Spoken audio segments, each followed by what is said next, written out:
an inspiration to people across ages. Age doesn't define him, his work does. And he continues this tirelessly as someone who always believes in what he does and does what he believes in. Welcome, Mr. Tata.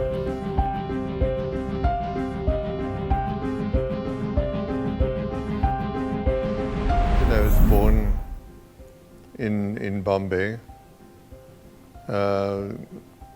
and lived my early life in Bombay. When I was 7, my father and mother separated, which is not so common in those days. Yes. And both my brother and I were brought up by my grandmother, who played a very significant role in my early life. I continued to go to school in Bombay, and when I graduated from high school, I went to the US. And I was in the US for about 10 years. I went to Cornell, from where I graduated as an architect, and then moved to Los Angeles because I never got used to the cold weather. So moved to Los Angeles and worked there in an architect's office for about 3 years, and then came back to India because my grandmother was ill, and that changed my whole life.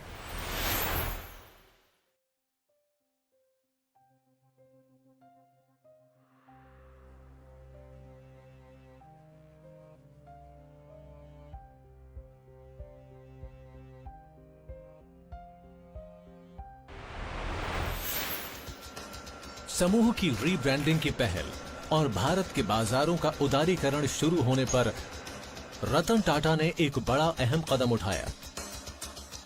उन्होंने उस वक्त के सबसे बड़े commercial vehicle manufacturers Tata Motors में भारत की पहली स्वदेशी पैसेंजर कार बनाने का फैसला किया। इंडिका नाम भी सोच लिया था, क्योंकि ये कार थी द इंडियन कार। उस वक्त मैं गाड़ियों के पुर्जे बनाने वाली CII में गया और सवाल किया कि क्या हम एक पूरी तरह भारतीय कार बना सकते हैं। कोई तैयार नहीं हुआ साथ देने को। ये सोचकर कि ऐसा होगा ही नहीं। आप एक ट्रक कंपनी हैं, कारों में आपकी दिलचस्पी की वजह क्या है? इंडिका पहली भारतीय कार बनी जो यूनाइटेड किंगडम में सिटी रोवर के नाम से बेची गई। मेरा ख्याल है उसकी वजह से भारत में एक पूरी कार इंडस्ट्री खड़ी हुई, जो आज 30 लाख से ज्यादा कारें बनाती है। First of all, that culture becomes embodied in the DNA of an organization.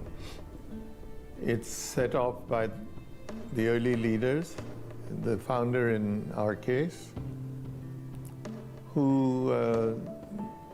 never was in need of wealth because he had it all, but it wasn't what drove him.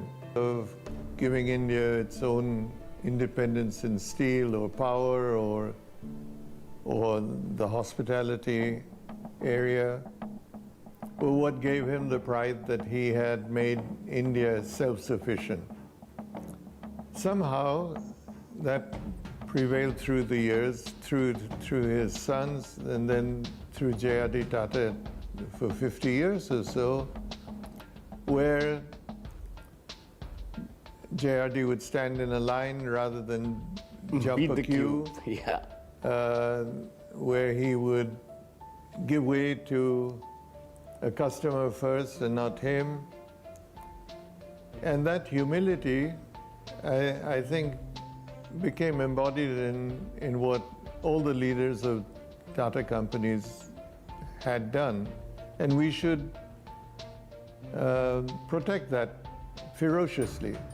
The day we lose that, I think we've lost an important facet or input in the companies that we have.